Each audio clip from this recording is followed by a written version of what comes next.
And finally, at number 1, I have Hadara.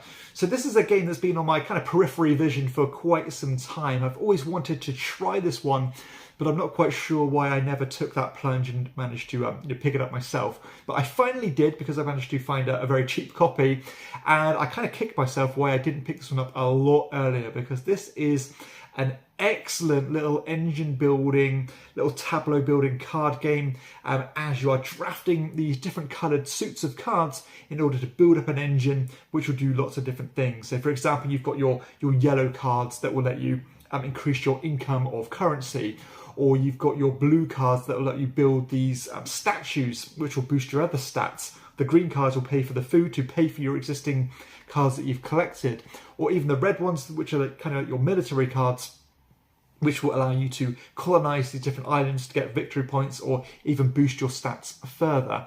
It's a lovely kind of smooth, nice flowing game, as each round you're just taking 2 cards, you're choosing one to add to your tableau, as long as you can afford it, that is, and you're discarding the other to potentially be drafted later.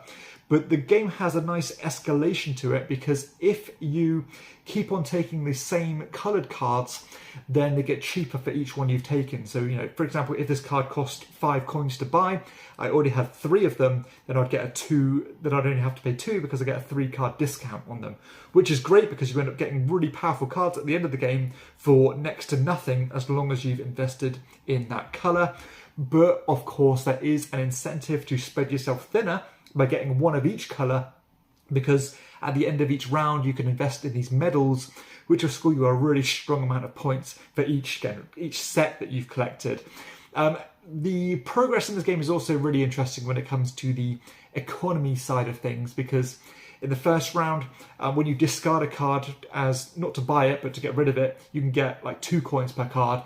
In the second phase, it's like 3 points, and in the third phase, it's like 4 points, or 4 coins, I should say. But also, the cost in buying those medals that I mentioned increases dramatically. So it kind of rewards you to commit to something earlier because it's much cheaper. Even though your economy is a lot weaker in the earlier phases, it's still, I think, proportionately cheaper to kind of commit to something then as to see what happens and then commit, depending on how well you've done. So it kind of punishes you for being kind of non-committal, if you want to put it that way. Lovely kind of satisfying turns, because each round you're just kind of boosting your tracks. By the end of it, you're getting tons of income each time.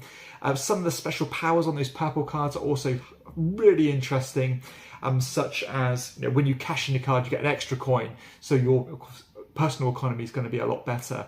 Or when you buy these coins, it's cheaper, or these types of cards, it's cheaper, or you get this bonus, or you get an extra boost on this colour, and so on.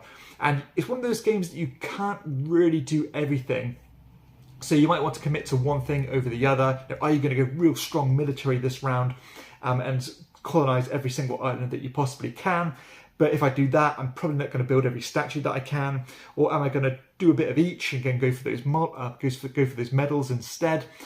Still, it's got enough strategy to keep you hooked long term, but it's tactical enough to kind of keep you hooked turn after turn, and you can't wait until it's your next turn and to choose the next card, because they're all kind of good and they're all balanced, in my opinion. There doesn't seem to be some strategies that are better than the others, or some cards that are more worth going for. It just seems to be like a very highly tuned and finely polished game that I think works a treat. And it actually reminds me of a game called St. Petersburg, which is one of my other favourite card-driven Euros. Love this one. It only takes around 45 minutes to play, and each time I play it, I like it that a little bit more. It's just so versatile. Euro gamers are going to love this one. Gateway gamers are going to love this one. Yes, the theme might be a little bit dry and maybe a little bit vague, and nothing terribly engaging. It's quite generic, I should say. But the gameplay is strong enough to be highly enjoyable, and the fun factor is high, in my opinion. So that is Hadara at number 1.